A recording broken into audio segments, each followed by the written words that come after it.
Hey pen people!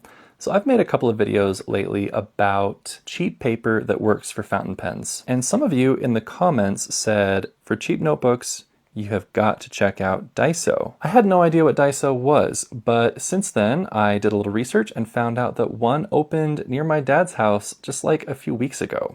So that was a happy coincidence. And when I looked at the reviews, people like to call Daiso the Japanese Dollar Tree. It's just kind of a cheap bargain store with stuff that is either from Japan or inspired by Japan. So it was really fun to go check it out. My family and I had the chance to check it out recently. It was very busy. The store was packed with people and lots of interesting things to look at, lots of home goods, gardening stuff. My wife bought a little shovel for her garden. My kids found some little toys to spend their money on. And I found a pretty cool stationery section. They have a nice display of pens, some familiar to me and others not, where you can test out the pens yourself. And then I found the notebook aisle, and holy notebooks. I was kind of amazed by how much there was to choose from. It's intense. And they had big ones, small ones, and some of them were really kind of quirky because they put what's supposed to be nice English writing on the front, but you can tell that it wasn't written by a native English speaker. And that's okay. I actually find that really endearing. And I've heard that we Americans run into the same issue when we print things in Japanese or Chinese characters. You'll see a t-shirt or something that has some cool characters of some kind on it, and it just looks awesome.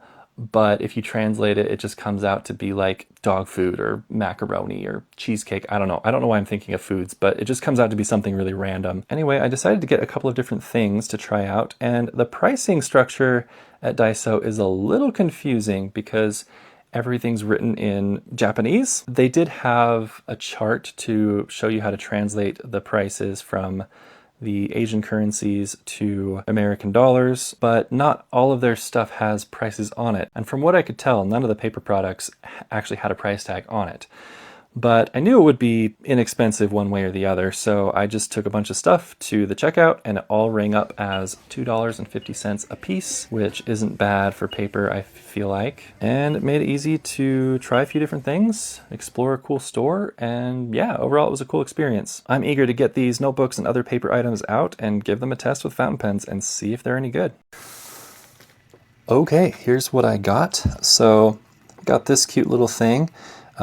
It's got kind of a adhesive binding on the outside here, but it has two stitched signatures, I think is what they're called. So it's basically like two little notebooks glued together. So kind of interesting. The binding doesn't seem super robust, but that doesn't really mean anything. I mean, Midori has very minimal binding and theirs are great, so I'm hoping for something similar here. And this has some very lovely cream-colored dot grid paper, and I love that the dot grid is very soft. It doesn't really shout at you. It's just really mild, so I like that a lot. And some people have pointed out that this looks familiar, that it looks like an Apica notebook or something. I don't really know for sure. It just says Daiso on the back, so I'm not really sure. But I'm excited to try it nonetheless. It's a really pretty little notebook. And then I've got something similar here. It's just perfect bound, if I'm not mistaken. So it's just all the sheets just glued right there. And it's blank, white paper, folds nice and open. Really nice there. Very simple. And then just kind of a larger version of this, but instead of the plain craft paper, it has more of a refined look to it. But again, it's very easy to make it lay flat, and it's got some ruling on there. Also nice and subtle. It doesn't hit you over the head with those lines, which I really like. It's got a little date mark here and these little squares. I'm not really sure what those are for. If anybody knows, let me know. I got just kind of a standard notepad to try as well. The ruling on here is a little more distinct, but I still don't mind it. I think it's all right. And then here we have some calligraphy paper, which is kind of interesting. I think they're essentially the same thing, but one is white and one is more of an ivory cream tan. It's fairly brownish looking. So I'm excited to try those. And I think we'll actually start with these. A lot of you seemed really excited to see this when I showed these off in some posts earlier. And I'm excited to try this one too. So I think we'll save the best for last here. And we'll go from biggest to smallest, essentially. And to help me out here, I have two pens. These are both of my broad nibbed pens. So they will be helpful in really testing the bleed through, the feathering, ghosting, that sort of thing. And I know that there is a lot to test as far as paper quality when it comes to fountain pens. There's sheen, shading, all that kind of stuff. For today, I'm going to keep it simple. I'm really just going to look at the bleed through and the feathering, because those are the main things I look at anyway as a creative writer, somebody who's actually using these pens for a somewhat practical reason. I mean, I love the fun inks and all that stuff too, but that's just kind of secondary to me as opposed to just having a nice writing experience while I am crafting my art. So anyway, two broad nibs here, so we should get a pretty good idea of how these papers behave. So there's 50 sheets in here. I got these with the intention of, if I like this paper, maybe I could bookbind with it. I make my own notebooks now, so that might be kind of cool. Wow, it's very thin. I don't know if I will be binding with this because I'm a double-sided page writer, so we'll see. But maybe I could use this for some letter writing or for some crafts, some art. We'll see. It looks really interesting. So got a sheet there. So this is my and-hand method. I have a video about this that I will post up here. In here, I believe I have Lamy Cliff. It's a really cool special edition ink from last year.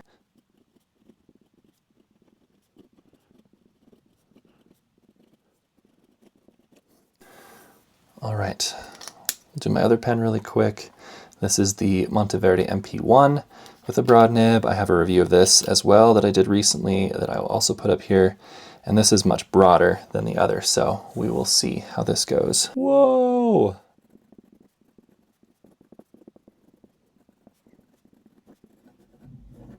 Whoa.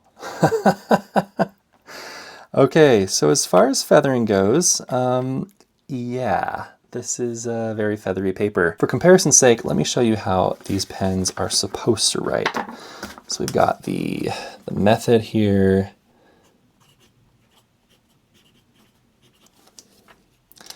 And we've got the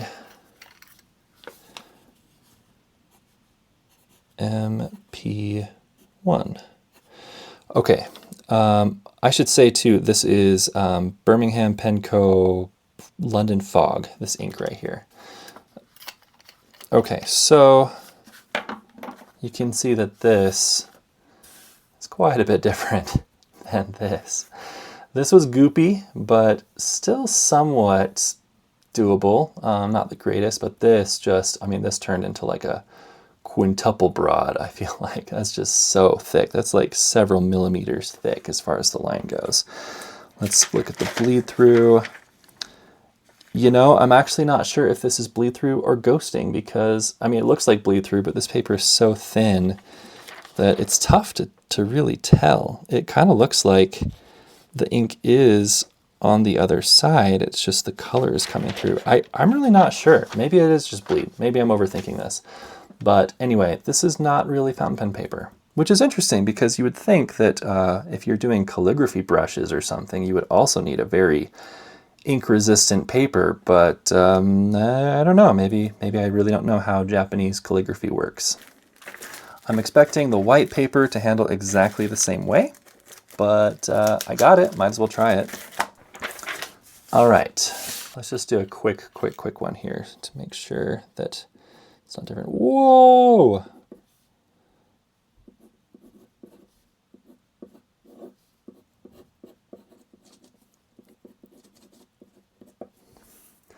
Yeah, pretty much the same, maybe worse.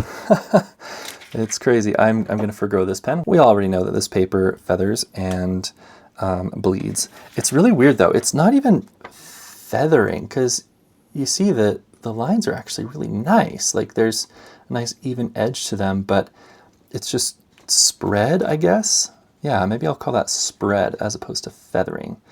So yeah, the ink just kind of gushes everywhere, even though it's not giving that feathery texture. All right, so we're on to this Notepad here. And I have high hopes for this. I think that this is going to be good.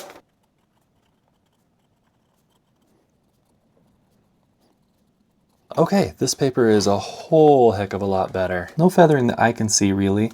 Maybe a little bit with this one, but that might be the ink actually. I feel like this ink feathered on me recently when I wasn't expecting it to. But yeah, it was pleasant to write on. There's a little bit of feedback as I was writing, not a whole lot, but it's definitely not your glassiest, smoothest kind of paper, but good. It feels really nice.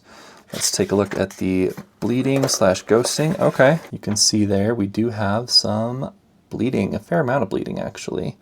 I could see this paper working well if you have a fine nibbed pen and a well-behaved ink, but with these broader nibs, this will not be an ink to write double-sided, but I could still see this paper being really nice for letter writing or something, which is probably what I'd use it for anyway, since it's a notepad. All right, let's try this one. Okay.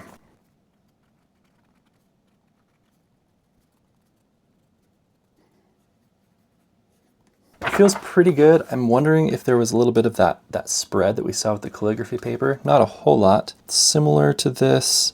I feel like the ink isn't quite as dark here as it is here, which is kind of interesting. I don't recall noticing this with the notepad, but with this, I noticed kind of a squeaking a little bit with the nib on the paper. There's just a slight squeaking sound. Let me see if I can recreate that.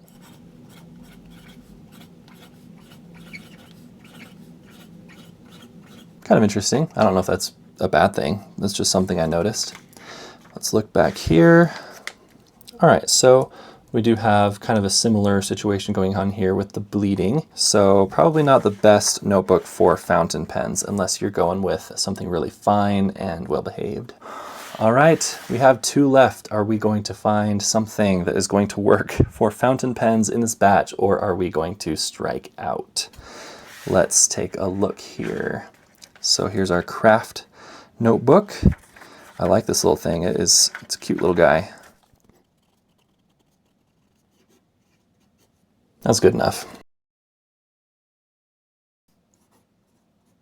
Wow, there was lots of spread there, and there is some feathering as well, I would say. Wow, that was interesting. And wow, that paper is much worse, I'd say, than the notepad in the last notebook we looked at. That's a lot of bleeding. It even bled a little bit onto the next page over.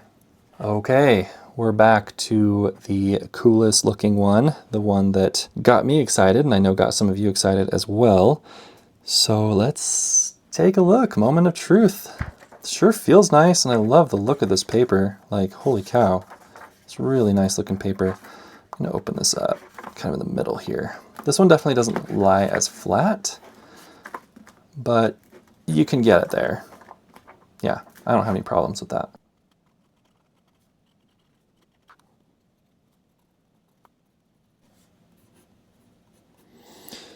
Wow, that was certainly very pleasant to write on. No complaints as far as the writing experience goes. So, moment of truth. Did it bleed?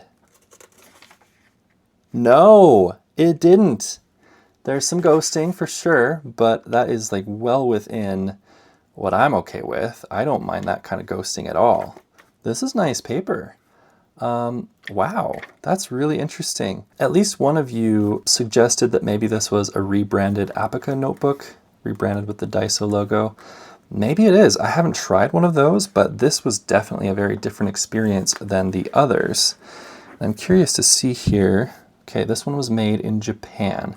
So that's good to know. I failed to mention some of these were made in Indonesia and some of them were made in Japan, but I don't know if that made a huge difference as far as the quality for fountain pens was concerned here. So this one was really bad, made in Indonesia. This one wasn't as bad, made in Indonesia. Okay, and these calligraphy papers, made in Japan, but I don't know, it's just kind of a different animal. I guess I don't really know what to expect from calligraphy paper. If you guys do, let me know again. But yeah, my experience with it was a little bit weird.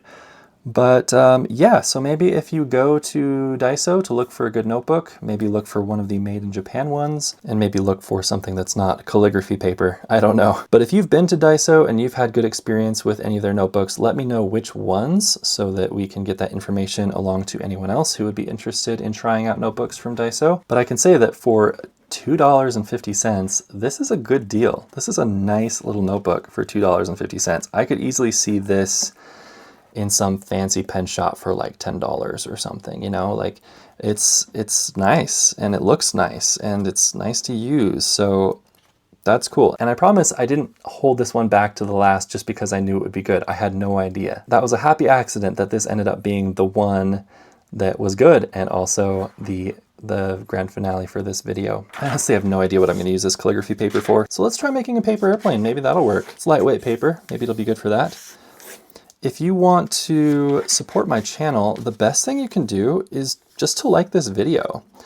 And if you want to do something else, the other best thing you can do is simply watch another video. So I think you might like this one over here, but if not, YouTube seems to think that you might like this video. Thanks for watching, and I'll talk to you later.